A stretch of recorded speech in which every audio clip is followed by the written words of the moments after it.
વિદ્યાર્થી મિત્રો, આપણે અગાઉના લેક્ચરમાં કુલમ્બનો નિયમ અને સંપાતપણાના સિદ્ધાંતને લગતા ઉદાહરણના દાખલા પૂરા કર્યા. હવે આપણે જોઈએ છીએ સ્વાધ્યાયના દાખલા, જેમાં આપણે સૌપ્રથમ સ્ટાર્ટ કરીએ છીએ સ્વાધ્યાયનો પહેલો દાખલો, જેની રકમમાં તમને બે પદાર્થો આપેલા છે અને બંને પદાર્થોનો કંઈક વિદ્યુત ભાર આપેલો છે. જેમ કે પહેલા પદાર્થનો વિદ્યુત ભાર Q1 આપેલા છે 2 × 10⁻7 કુલમ્બ અને બીજા પદાર્થનો વિદ્યુત ભાર Q2 આપેલ છે 3 × 10⁻7 કુલમ્બ. તદુપરાંત મિત્રો રકમમાં કીધેલું છે કે આ બંને પદાર્થો વચ્ચેનું અંતર r 30 સેન્ટીમીટર છે. તો ક્વેશ્ચન છે કે બંને પદાર્થો વચ્ચે લાગતું વિદ્યુત બળ F શોધો. તો મિત્રો અંતર r જે આપણને 30 સેન્ટીમીટર આપેલું છે એને આપણે મીટરમાં કન્વર્ટ કરી દઈએ. તો સેન્ટીમીટર માંથી મીટરમાં કન્વર્ટ કરી દઈએ એટલે 30 સેન્ટીમીટર ની જગ્યાએ લખાશે 0.3 મીટર. રાઈટ? તો મિત્રો ખ્યાલ આવે કે Q1 Q2 અને r આપેલા છે અને F આપણે શોધવાના છે. તો સિમ્પલ છે કે કુલમ્બ બળનું સૂત્ર એપ્લાય કરીએ, જે આપણે અગાઉના લેક્ચરમાં ભણી રહેલા છીએ. કુલમ્બના નિયમ પરથી F = kQ1Q2/r². કુલમ્બ બળનું સૂત્ર આપણને ખ્યાલ જ છે, F = kQ1Q2/r². જેમાં Q1Q2/r આપેલા છે અને k જે છે કુલમ્બ અચળાંક. તો મિત્રો કુલમ્બ અચળાંકની વેલ્યુ આપણને ખ્યાલ છે, તો એ આપણે અહીં ઉપર લખેલી છે કે કુલમ્બ અચળાંક k જેની વેલ્યુ છે 9 × 10⁹ Nm/કુલમ્બ. રાઈટ? તો હવે આ દરેક વેલ્યુ આપણે આ સૂત્રમાં મૂકી દઈએ. જેમ કે કુલમ્બ અચળાંક k ની વેલ્યુ આપણે મૂકી દઈએ છીએ 9 × 10⁹. Q1 ની વેલ્યુ છે 2 × 10⁻7, Q2 ની વેલ્યુ છે 3 × 10⁻7 અને r ની વેલ્યુ છે 0.3 પણ એનો વર્ગ છે. તો મિત્રો જો આનું સાદુરૂપ આપીએ તો આપણને બળ મળશે 600 × 10⁻5 ન્યૂટન. એટલે એનો મીનિંગ એવો થયો કે એક પદાર્થ ઉપર 2 × 10⁻7 કુલમ્બ અને બીજા પદાર્થ ઉપર 3 × 10⁻7 કુલમ્બ જેટલો વિદ્યુત ભાર છે અને જ્યારે તેમની વચ્ચેનું અંતર 30 સેન્ટીમીટર જેટલું છે ત્યારે તેમની વચ્ચે લાગતું બળ 600 × 10⁻5 ન્યૂટન જેટલું છે. બરાબર? વિદ્યાર્થી મિત્રો, હવે જોઈએ સ્વાધ્યાયનો બીજો દાખલો. તો મિત્રો સ્વાધ્યાયના બીજા દાખલામાં રકમમાં તમને બે ગોળાઓ આપેલા છે, જેમાંથી એક ગોળા પરનો વિદ્યુત ભાર Q1 0.4 માઇક્રોકુલમ્બ છે, એટલે કે 0.4 × 10⁻6 કુલમ્બ અને બીજા ગોળા પરનો વિદ્યુત ભાર Q2 આપેલો છે -0.8 માઇક્રોકુલમ્બ, એટલે કે -0.8 × 10⁻6 કુલમ્બ. તદુપરાંત મિત્રો રકમમાં કીધેલું છે કે પ્રથમ ગોળા પર બીજા ગોળા વડે લાગતું બળ જે આપેલું છે F = 0.2 ન્યૂટન. તો મિત્રો રકમમાં તમને બે ક્વેશ્ચન પૂછેલા છે કે પહેલા ક્વેશ્ચનમાં તમારે બંને ગોળાઓ વચ્ચેનું અંતર r શોધવાનું છે. તો આપણે ફક્ત પ્રથમ કિસ્સો ડિસ્કસ કરીએ છીએ, જેમાં આપણે અંતર r શોધવાનું છે. તો મિત્રો જુઓ તો ખ્યાલ આવે કે બંને ગોળા પરનો વિદ્યુત ભાર આપેલો છે અને બળ આપેલું છે. તો અંતર r શોધવા માટે આપણી જોડે કુલમ્બ બળનું સૂત્ર છે, જે આપણે અગાઉના દાખલામાં વાપર્યું એ જ સૂત્ર વાપરવાનું છે. તો કુલમ્બના નિયમ પરથી F = kQ1Q2/r², જેમાં k એ કુલમ્બ અચળાંક છે, જેની વેલ્યુ આપણને ખ્યાલ જ છે 9 × 10⁹ Nm/m².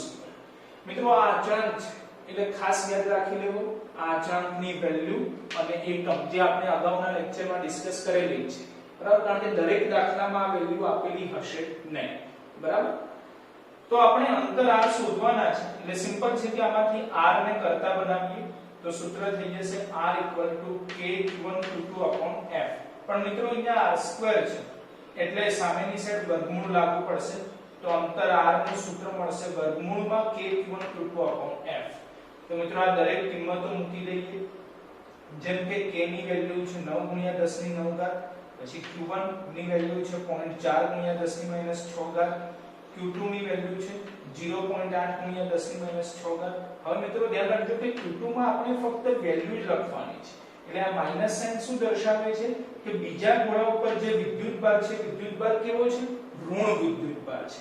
તો આપણે તો ફક્ત અત્યારે મૂલ્ય જ લખવાનું છે, એટલે એની નિશાની સહિત લખવાની જરૂરિયાત નથી, ફક્ત મૂલ્ય જ લખવાનું જે છે 0.8 × 10⁻⁴ અને છેદમાં છે બળ F જેની વેલ્યુ છે 0.2 અને ખાસ વર્ગમૂળ યાદ રાખવાનું. તો મિત્રો આનું સાદુરૂપ આપીએ, વર્ગમૂળ કાઢીએ તો છેલ્લે અંતર r આપણને મળશે 0.12 મીટર, એટલે કે બંને ગોળા વચ્ચેનું અંતર આપણને મળશે 0.12 મીટર. હવે મિત્રો બીજો પાર્ટ જોઈએ. મિત્રો બીજા પાર્ટમાં તમને ક્વેશ્ચનમાં એવું પૂછેલું છે કે રકમમાં તમને એવું આપેલું છે કે પ્રથમ ગોળા પર બીજા ગોળા વડે લાગતું બળ આપેલું છે. તો હવે જે બીજો કિસ્સો છે ક્વેશ્ચનમાં એ તમને આ રીતે પૂછેલો છે કે બીજા ગોળા પર પ્રથમ ગોળા વડે લાગતું બળ કેટલું. તો મિત્રો યાદ કરો તો કુલમ્બનો નિયમ આપણે જ્યારે ભણ્યા ત્યારે અગાઉ ટોપિકમાં વાતચીત થઈ ગયેલી છે કે કુલમ્બનો નિયમ ન્યૂટનના ગતિના ત્રીજા નિયમનું પાલન કરે છે. ધેટ મીન્સ કે આઘાત અને પ્રત્યાઘાત સમાન મૂલ્યના અને પરસ્પર વિરુદ્ધ દિશામાં હોય છે. એનો મીનિંગ શું થયો એ સમજી લઈએ આપણે કે પ્રથમ ગોળા પર બીજા ગોળા વડે લાગતું બળ એનું જે મૂલ્ય આપેલું છે એટલું જ મૂલ્ય બીજા ગોળા પર પ્રથમ ગોળા વડે લાગતું બળ જેટલું થશે, રાઈટ?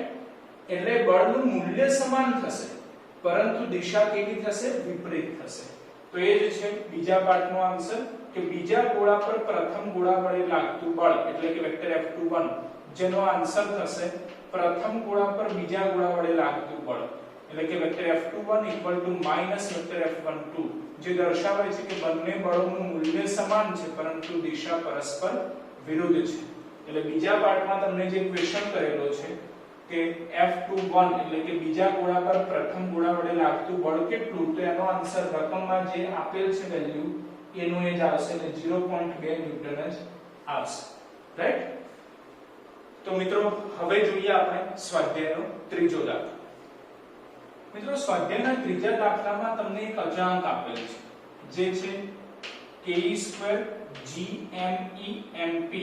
તો મિત્રો આ અચળાંક માટે આપણે ત્રણ વસ્તુ નક્કી કરવાની છે, જેમ કે પહેલા એકમ શોધવાનું છે, પછી પારિમાણિક સૂત્ર શોધવાનું છે અને પછી મૂલ્ય નક્કી કરવાનું છે.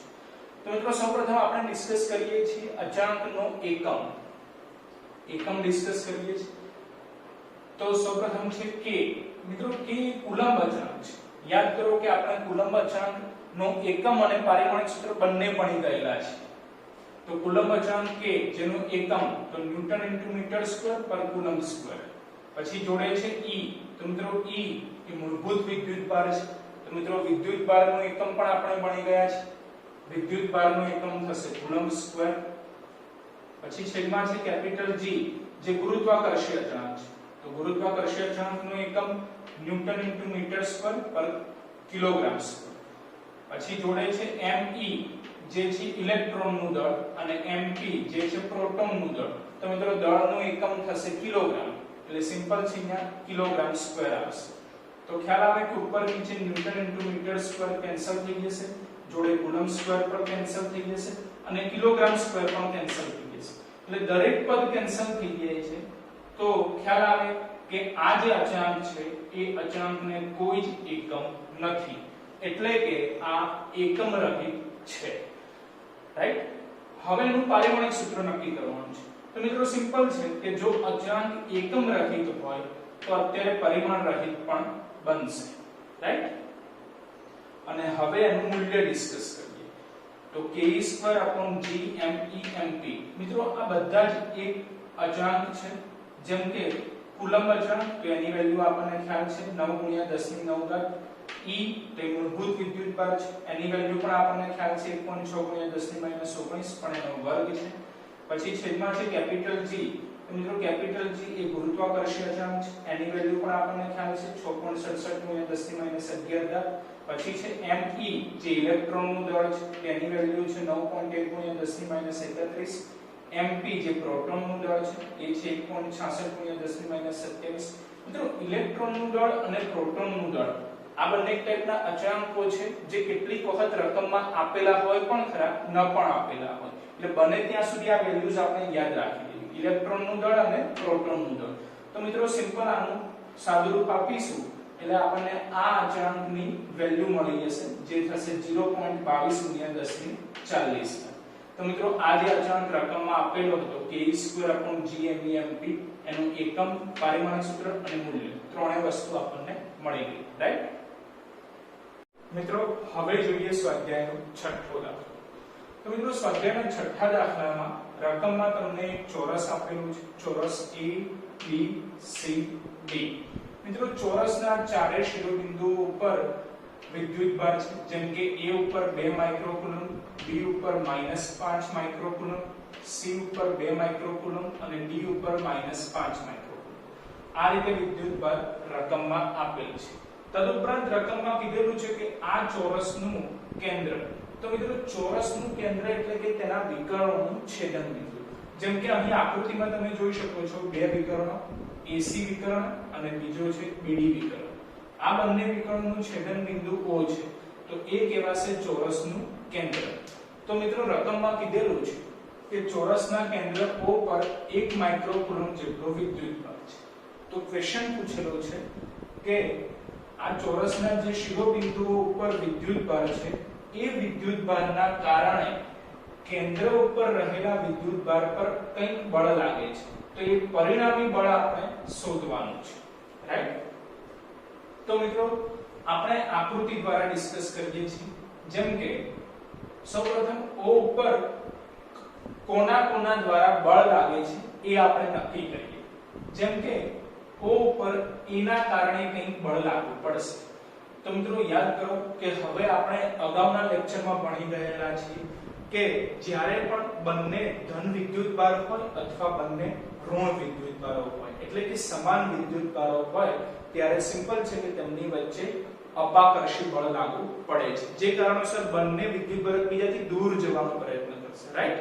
અને તે જ રીતે જો એક વિદ્યુતભાર ધન હોય અને બીજો વિદ્યુતભાર ઋણ હોય, એટલે કે અસમાન વિદ્યુતભારો હોય, તો તેમની વચ્ચે આકર્ષી પ્રકારનું બળ લાગે છે, જે કારણોસર આ બંને વિદ્યુતભાર એકબીજાની નજીક આવવાનો પ્રયત્ન કરે છે, રાઈટ?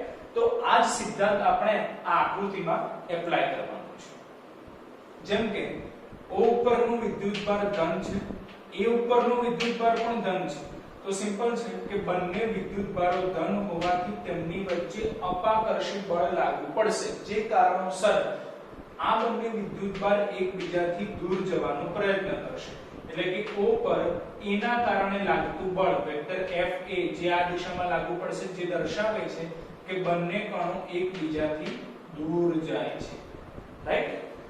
હવે આ જ કન્સેપ્ટ આપણે B માટે એપ્લાય કરીએ છીએ કે O પર B દ્વારા લાગતું બળ। તો મિત્રો O ધન વિદ્યુતભારિત છે જ્યારે B ઋણ વિદ્યુતભારિત છે।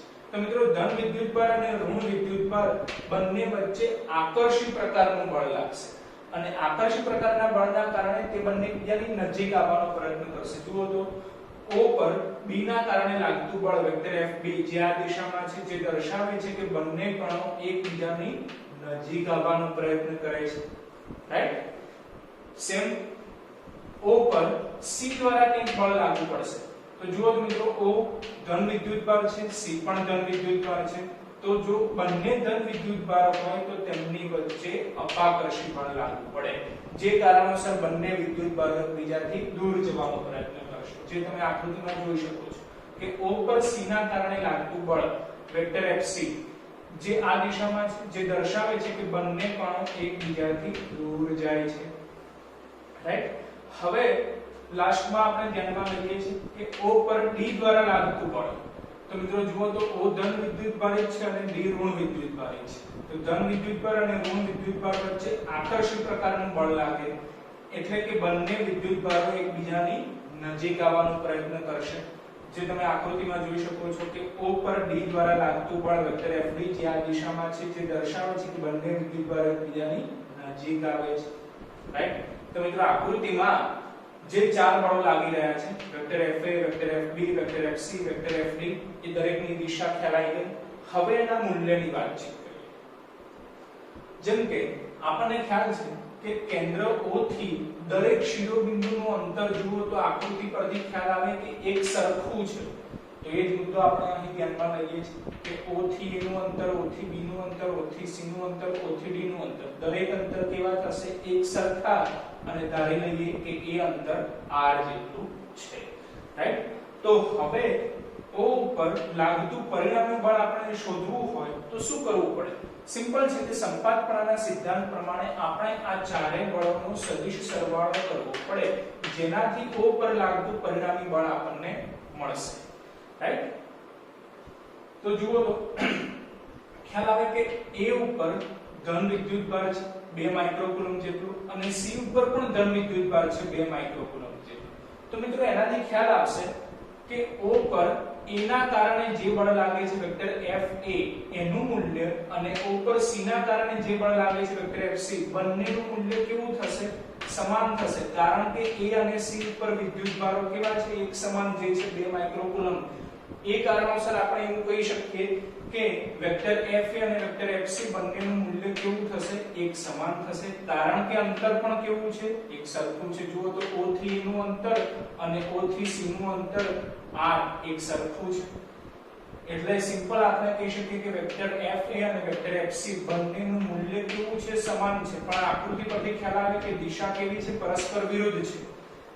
એટલે કે ન્યૂટનના ગતિના ત્રીજા નિયમ પરથી આપણે કહી શકીએ કે વેક્ટર Fa વેક્ટર Fc, એટલે કે બંને બળોનું મૂલ્ય સમાન છે પરંતુ દિશા પરસ્પર વિરુદ્ધ છે. આ જ મુદ્દો આપણે બાકીના બે બળો માટે ડિસ્કસ કરીએ છીએ કે B ઉપર -5 માઇક્રોકુલમ જેટલો વિદ્યુતભાર છે અને D ઉપર પણ -5 માઇક્રોકુલમ જેટલો વિદ્યુતભાર છે, એટલે કે બંને શિરોબિંદુ ઉપર વિદ્યુતભાર એક સમાન છે અને કેન્દ્ર ઉપર 1 માઇક્રોકુલમ જેટલો વિદ્યુતભાર છે. વળી O થી B નું અંતર અને O થી D નું અંતર એક સમાન છે, જે છે r જેટલું. જે કારણોસર આપણે કહી શકીએ કે O પર B ના કારણે લાગતું બળ અને O પર D ના કારણે લાગતું બળ, વેક્ટર Fb અને વેક્ટર Fd બંનેનું મૂલ્ય કેવું થશે? એક સમાન થશે, પરંતુ આકૃતિ પરથી આપણે કહી શકીએ કે દિશા કેવી છે? પરસ્પર વિરુદ્ધ છે, રાઈટ? તો એ જ આપણે અહીં લખેલું છે કે વેક્ટર Fb વેક્ટર Fd, એટલે કે બંને બળોનું મૂલ્ય સમાન છે પરંતુ દિશા પરસ્પર વિરુદ્ધ છે.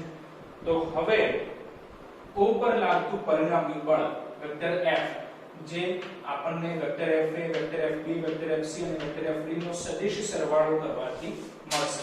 પણ મિત્રો ખ્યાલ આવે કે વેક્ટર Fa અને વેક્ટર Fc પરસ્પર વિરુદ્ધ દિશામાં છે, એટલે જ્યાં વેક્ટર Fa હોય ત્યાં શું લખાશે? માઈનસ વેક્ટર Fc, એટલે અહીંયા માઈનસ વેક્ટર Fc લખાશે. પછી વેક્ટર Fb એની જગ્યાએ શું લખાશે? માઈનસ વેક્ટર Fd, એટલે વેક્ટર Fb ની જગ્યાએ માઈનસ વેક્ટર Fd લખાશે. Plus vector Fc as it is, plus vector Fd as it is. તો આના ઉપરથી ખ્યાલ આવે કે minus vector Fc plus vector Fc cancel, minus vector Fd plus vector Fd cancel. તો દરેક પદ કેન્સલ થઈ ગયા છે, પરિણામી બળ વેક્ટર F 0 મળે, રાઈટ? વિદ્યાર્થી મિત્રો, હવે જોઈએ સ્વાધ્યાયનો 12મો દાખલો. તો મિત્રો સ્વાધ્યાયના 12મા દાખલામાં બે પાર્ટ છે. પહેલો પાર્ટ A, જેમાં તમને બે ગોળાઓ આપેલા છે અને બંને ગોળાઓ પર એક સમાન વિદ્યુતભાર આપેલો છે. જેમ કે પ્રથમ ગોળાનો વિદ્યુતભાર Q1 છે અને બીજા ગોળાનો વિદ્યુતભાર Q2 છે. હવે મિત્રો રકમમાં કીધેલું છે કે બંને ગોળાનો વિદ્યુતભાર એક સમાન છે, એટલે કે Q1 અને Q2 એક સરખા છે. તો એને આપણે એક નવો સિમ્બોલ આપી દઈએ છીએ Q, અને એની વેલ્યુ રકમમાં આપેલી છે 6.5 × 10⁻⁷ કુલમ. તદુપરાંત મિત્રો રકમમાં બંને ગોળાઓ વચ્ચેનું અંતર આપેલું છે. અંતર r બરાબર 50 સેન્ટીમીટર આપેલું છે. તો મિત્રો અંતરનું એકમ સેન્ટીમીટરમાંથી આપણે મીટરમાં કન્વર્ટ કરી દઈએ તો 0.5 મીટર થશે. તો ક્વેશ્ચન છે તમારી જોડે કે બંને ગોળાઓ વચ્ચે લાગતું વિદ્યુત બળ કેટલું, રાઈટ? તો મિત્રો સિમ્પલ છે કે વિદ્યુતભાર Q1 Q2 આપેલ છે, અંતર આપેલ છે અને બળ F આપણે શોધવાનું છે. તો આપણે અગાઉના દાખલામાં ભણી જ ગયા કુલમ બળ વિશે. તો કુલમ બળનું સૂત્ર એપ્લાય કરવાનું, જેને વિદ્યુત બળ પણ કહી શકાય છે. તો વિદ્યુત બળનું સૂત્ર F સૂત્ર છે આપણી જોડે K Q1 Q2 r², right? તો K, પરંતુ Q1 Q2 સરખા છે, જેનો સિમ્બોલ Q છે, એટલે Q² અંતર r². હવે સિમ્પલ આ બધી વેલ્યુ આપણે મૂકી દઈએ એટલે આપણને વિદ્યુત બળ મળી જશે, રાઈટ? તો કુલમ્બ અચળાંક k જેની વેલ્યુ આપણને ખ્યાલ છે 9 × 10 ની 9 ઘાત જોડે છે q તેની વેલ્યુ રકમમાં આપેલી છે 6.5 × 10 ની -7 પણ એનો વર્ગ છે અને છેદમાં છે અંતર r તેની વેલ્યુ પણ રકમમાં આપેલી છે 0.5 પણ એનો વર્ગ છે, રાઈટ? તો હવે મિત્રો આનું સોલ્યુશન આપીએ તો આપણને વિદ્યુત બળ મળશે 1521 × 10 ની -5 ન્યૂટન. આ પહેલો ભાગ છે. હવે મિત્રો બીજા ભાગમાં તમને એવું કીધેલું છે કે આ જે બંને ગોળાઓ ઉપર વિદ્યુત ભાર છે એ વિદ્યુત ભાર બમણો કરી દેવામાં આવે છે. એટલે કે નવો વિદ્યુત ભાર જો આપણે q' કહી દઈએ તો નવો વિદ્યુત ભાર q' એ પ્રારંભિક વિદ્યુત ભાર કરતો 2 ગણો થશે. એટલે કે q' 2q જેટલું થશે. અને જોડે રકમમાં એવું કીધેલું છે કે નવું અંતર એ પ્રારંભિક અંતર કરતા અડધું કરવામાં આવે છે. એટલે કે જો નવું અંતર r' હોય તો એ r' એ પ્રારંભિક અંતર r કરતા અડધું કરી દેવામાં આવે એટલે r' બની જાય r/2. આ બે ચેન્જીસ સાથે આપણે ફરીથી નવું વિદ્યુત બળ શોધવાનું છે, રાઈટ? ફરીથી સાંભળજો. બીજા ભાગમાં એવું કીધેલું છે કે q' 2q અને r' r/2 કરી દઈએ તો હવે નવું વિદ્યુત બળ શોધો. તો હવે નવું વિદ્યુત બળ F' સૂત્ર એ જ છે વિદ્યુત બળનું જે આપણે આગળ વાપરેલું છે કે q²/r². પણ q ની જગ્યાએ શું લખવાનું? તો નવું વિદ્યુત બળ q' લખવાનું, રાઈટ? અને અંતર r ની જગ્યાએ શું લખવાનું? તો નવું અંતર r' લખવાનું. જે કારણોસર નવું વિદ્યુત બળ F' સૂત્ર થશે કે q²/r², રાઈટ? તો q' ની જગ્યાએ શું લખવાના? 2q એટલે q' ની જગ્યાએ 2q લખ્યા છે અને r' ની જગ્યાએ લખવાના r/2. તો r' ની જગ્યાએ r/2 લખેલા છે પણ વર્ગ છે, રાઈટ? તો આનું સાદુરૂપ આપીએ તો 2² એટલે કે 4kq² થઈ જશે અને છેદમાં r²/2² એટલે 4 થઈ જશે. તો સિમ્પલ 4 ઉપર મલ્ટીપ્લાય થશે તો 4 * 4 એટલે 16 બની જશે. એટલે કે નવું વિદ્યુત બળ F' આપણને આટલું મળશે 16kq²/r², રાઈટ? તમે જોઈ શકો છો કે 4 ઉપર જશે એટલે 16kq²/r² બનશે, બરાબર છે? તો હવે kq²/r² પણ kq²/r² ની જગ્યાએ શું લખાય છે? f. તો આ થઈ જશે 16 * f. તો હવે નવું વિદ્યુત બળ F' તો મિત્રો f નો આન્સર તો આપણી જોડે છે જ, જે છે 1521 × 10 ની -5. એની જોડે આપણે 16 મલ્ટીપ્લાય કરવાના. તો મિત્રો આ બંનેનો ગુણાકાર કરીએ એટલે આપણને નવું વિદ્યુત બળ એપ્રોક્સિમેટલી 24336 × 10 ની -5 ન્યૂટન જેટલું મળે છે, રાઈટ? તો મિત્રો આ હતો સ્વાધ્યાયનો 12મો દાખલો. વિદ્યાર્થી મિત્રો હવે જોઈએ સ્વાધ્યાયનો 13મો દાખલો. તો મિત્રો સ્વાધ્યાયનો 13મો દાખલો જેની રકમમાં તમને સ્વાધ્યાયના 12મા દાખલાનો ફર્સ્ટ પાર્ટ જ કીધેલો છે.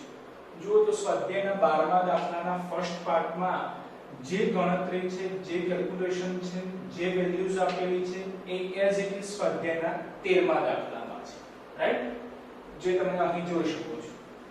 જેમ કે 13મા દાખલામાં તમને કીધેલું છે કે સ્વાધ્યાયના 12મા દાખલા પ્રમાણે બે ગોળાઓ છે. એક છે ગોળો A અને બીજો છે ગોળો B. બંને ગોળાઓ પર સમાન વિદ્યુત ભાર છે જે છે સ્મોલ q જેટલું અને બંને ગોળાઓ વચ્ચેનું અંતર r જે છે 0.5. તો બંને ગોળાઓ વચ્ચે લાગતું વિદ્યુત બળ કેટલું? તો એની ગણતરી આપણે સ્વાધ્યાયના 12મા દાખલામાં પૂરી કરેલી છે. એટલે એ આપણે ડાયરેક્ટ આન્સર લખી દઈએ છીએ. તો આને આપણે આકૃતિ A કહી દઈએ. તો આકૃતિ A પરથી આ બંને ગોળાઓ વચ્ચે લાગતું વિદ્યુત બળ F. તો એ તમે જોઈ શકો છો કે વિદ્યુત બળ F જેનું સૂત્ર છે કે q²/r², જેમાં q એની વેલ્યુ આપણે આ જ લેવાની છે 6.5 × 10 ની -7 કુલમ્બ અને અંતર r જે અગાઉના દાખલાનો જ લેવાનો છે 0.5 મીટર. તો સિમ્પલ છે, વેલ્યુઝ એની એ છે. તો સાદું રૂપ આપીએ તો આન્સર પણ એનો જ આવશે 15 21 ગુણ્યા 10 ની -5 ન્યૂટન, જે આપણે અહીં લખેલો છે કે વિદ્યુત બળ F = 0.015 ન્યૂટન, રાઈટ. એટલે મિત્રો સિમ્પલ છે કે આટલે સુધી સ્વાધ્યાયના 13મા દાખલામાં સ્વાધ્યાયના 12મા દાખલાના ફર્સ્ટ પાર્ટની જ ગણતરી છે, રાઈટ. તો હવે સ્વાધ્યાયના 13મા દાખલામાં નવું શું કીધેલું છે એ આપણે સમજી લઈએ. ખાસ ધ્યાન આપજો કે સ્વાધ્યાયના 13મા દાખલામાં હવે નવી વસ્તુ શું પૂછેલી છે. જુઓ તો ગોળો A કે જેની ઉપર સ્મોલ q જેટલો વિદ્યુત ભાર છે. તો હવે તમને કીધેલું છે કે એક ગોળો C લેવાનો છે. ગોળો C કે જે વિદ્યુત ભાર વિહીન છે એનો સંપર્ક કરાવવાનો છે ગોળા A જોડે. સંપર્ક કરાવ્યા બાદ એને છૂટા પાડીએ છીએ. છૂટા પાડ્યા પછી ગોળા C નો સંપર્ક કરાવવાનો છે ગોળા B જોડે અને પછી ગોળો B અને ગોળો C બંનેને છૂટા પાડીએ છીએ. તો હવે ગોળા A ઉપર અને ગોળા B ઉપર કેટલો ચાર્જ હશે એ નક્કી કરવાનું અને એ ચાર્જના આધારે બંને ગોળાઓ વચ્ચે લાગતું નવું વિદ્યુત બળ આપણે શોધવાનું છે. આ રીતના સ્વાધ્યાયના 13મા દાખલામાં ક્વેશ્ચન છે. જોઈ શકો છો તમે આકૃતિમાં કે ગોળો A કે જેનો વિદ્યુત ભાર સ્મોલ q જેટલો છે એની જોડે ગોળો C, એવો ગોળો C કે જે વિદ્યુતની દ્રષ્ટિએ તટસ્થ છે, વિદ્યુત ભાર વિહીન છે, એટલે આપણે લખ્યું છે q = 0, એનો ભૌતિક સંપર્ક કરાવીએ છીએ. હવે મિત્રો ખાસ ધ્યાન રાખજો કે રકમમાં કીધેલું છે કે ગોળો C એ સમાન ગોળો છે, એટલે ગોળો A અને ગોળો C બંને સમાન ગોળા છે, એટલે કે બંનેની ત્રિજ્યા એક સમાન છે. તો મિત્રો સિમ્પલ છે કે આપણે અગાઉના લેક્ચરમાં ભણી ગયેલા છે કે જો બે ગોળાઓ એક સમાન હોય એટલે કે બંને ગોળાની ત્રિજ્યા એક સમાન હોય તો એવા બંને ગોળાઓનો જ્યારે પણ આપણે ભૌતિક સંપર્ક કરાવીએ અને પછી સંપર્ક બાદ છૂટા પાડીએ છીએ ત્યારે કુલ વિદ્યુત બળ બંને ગોળાઓ પર એક સરખા ભાગે વહેંચાશે, જે તમે અહીં ગણતરીમાં જોઈ શકો છો કે આ બંનેનો ભૌતિક સંપર્ક કરાવીએ અને સંપર્ક બાદ છૂટા પાડીએ છીએ ત્યારે કુલ વિદ્યુત ભારની ગણતરી આપણે અહીં દર્શાવેલી છે કે કુલ વિદ્યુત ભાર કેપિટલ Q હોય તો ગોળા A નો વિદ્યુત ભાર Q, ગોળા C નો વિદ્યુત ભાર 0/2 એટલે કે Q/2. તો કુલ વિદ્યુત ભાર Q/2 જેટલો થયો. તો આ Q/2 જેટલો વિદ્યુત ભાર બંને ગોળાઓ પર જમા થશે. જેમ કે ગોળા A ઉપર શરૂઆતમાં Q જેટલો વિદ્યુત ભાર હતો પણ હવે ગોળા A ઉપર Q/2 જેટલો વિદ્યુત ભાર જમા થાય છે. એ જ રીતે ગોળા C ઉપર પ્રારંભમાં 0 વિદ્યુત ભાર હતો પણ હવે ગોળા C ઉપર Q/2 જેટલો વિદ્યુત ભાર જમા થાય છે. પણ આ પરિસ્થિતિ ક્યારે શક્ય છે કે જ્યારે આ બંનેનો ભૌતિક સંપર્ક કરાવીએ અને સંપર્ક બાદ છૂટા પાડીએ છીએ ત્યારે આ પરિસ્થિતિ શક્ય છે, રાઈટ. એટલે હવે ગોળા A ઉપર Q/2 અને ગોળા C ઉપર Q/2 જેટલો વિદ્યુત ભાર જમા થયો છે. હવે ક્વેશ્ચન પ્રમાણે આ ગોળો C કે જેની ઉપર Q/2 જેટલો વિદ્યુત ભાર છે એનો ભૌતિક સંપર્ક કરાવવાનો છે ગોળા B સાથે. આનો ભૌતિક સંપર્ક કરાવવાનો છે ગોળા B સાથે અને ફરીથી આ જ પ્રોસેસ કરવાની છે, રાઈટ. જે તમે અહીં જોઈ શકો છો કે ગોળો B કે જેની ઉપર Q જેટલો વિદ્યુત ભાર છે એનો ભૌતિક સંપર્ક કરાવીએ છીએ ગોળા C સાથે કે જેની ઉપર Q/2 જેટલો વિદ્યુત ભાર છે. તો આપણે આગળ જે અહીં ડિસ્કસ કર્યું એ જ કે જ્યારે બે સમાન ગોળાઓનો ભૌતિક સંપર્ક કરાવીએ અને સંપર્ક બાદ જ્યારે પણ આપણે એને છૂટા પાડીએ છીએ ત્યારે કુલ વિદ્યુત ભાર બંને ગોળાઓ પર સરખા ભાગે વહેંચાશે. તો આનો કુલ વિદ્યુત ભાર જો કેપિટલ Q હોય તો ગોળા B નો વિદ્યુત ભાર Q અને ગોળા C નો વિદ્યુત ભાર Q/2 બંનેનો સરવાળો ડિવાઇડેડ બાય 2. તો આ 2 લસા લઈએ એટલે બની જશે 3Q/4. તો કુલ વિદ્યુત ભાર બની ગયો 3Q/4 એટલે આ 3Q/4 જેટલો વિદ્યુત ભાર બંને ગોળા ઉપર જમા થશે. જેમ કે ગોળા B ઉપર શરૂઆતમાં સ્મોલ q જેટલો વિદ્યુત ભાર હતો પણ આ પ્રોસેસના અંતે હવે 3Q/4 જેટલો વિદ્યુત ભાર ગોળા B ઉપર જમા થાય છે, રાઈટ. એ જ રીતે ગોળા C ઉપર શરૂઆતમાં Q/2 જેટલો વિદ્યુત ભાર હતો પણ આ પ્રોસેસના અંતે હવે ગોળા C ઉપર 3Q/4 જેટલો વિદ્યુત ભાર જમા થાય છે, રાઈટ. તો હવે આના આધારે આપણે કહી શકીએ કે ગોળા B ઉપર 3q/4 અને ગોળા C ઉપર પણ 3q/4 જેટલો વિદ્યુતભાર છે. તો હવે ક્વેશ્ચન તમને કીધેલો છે કે ગોળો A કે જેમાં q/2 જેટલો વિદ્યુતભાર છે, રાઈટ, અને ગોળો B કે જેમાં 3q/4 જેટલો વિદ્યુતભાર છે, બંને વચ્ચેનું અંતર પ્રારંભ જેટલું જ છે, 0.5 મીટર જેટલું જ. તો હવે બંને વચ્ચે લાગતું વિદ્યુત બળ કેટલું, રાઈટ? તો એ આપણે આકૃતિ B માં દર્શાવેલું છે. એટલે આપણે અહીં લખેલું છે કે આકૃતિ B પરથી નવું વિદ્યુત બળ F સૂત્ર છે વિદ્યુત બળનું આપણી જોડે k q1 q2/r². તો k q1 એટલે કે ગોળા A નો વિદ્યુતભાર q/2, q2 એટલે કે ગોળા B નો વિદ્યુતભાર 3q/4/r², રાઈટ? તો હવે આમાં દરેક કિંમતો મૂકવાની, સાદુરૂપ આપીએ એટલે આપણને વિદ્યુત બળ મળી જશે. જેમ કે સ્મોલ k, તો મિત્રો સ્મોલ k એ કુલમ્બ અચળાંક છે જેની વેલ્યુ 9 × 10⁹. પછી q, તો મિત્રો q ની અને r ની વેલ્યુ આપણે સ્વાધ્યાયના 12મા દાખલામાંથી જ લેવાની છે. તો જુઓ તો સ્વાધ્યાયના 12મા દાખલામાં q ની વેલ્યુ કેટલી છે? 6.5 × 10⁻⁷. એટલે આપણે અહીં q ની જગ્યાએ લખી કાઢીએ છીએ 6.5 × 10⁻⁷. જોડે 3 as it is. ફરીથી q ની વેલ્યુ 6.5 × 10⁻⁷/4 * 2 8 અને r ની વેલ્યુ છે આપણી જોડે 0.5. તે વેલ્યુ મૂકી દઈએ, એનો વર્ગ કરીએ, રાઈટ? તો મિત્રો આનું સાદુરૂપ આપીએ છીએ. આનું સાદુરૂપ આપીએ તો વિદ્યુત બળ આપણને F મળે છે 569.76 × 10⁻⁵ ન્યૂટન, રાઈટ? તો મિત્રો આ હતો સ્વાધ્યાયનો 13મો દાખલો.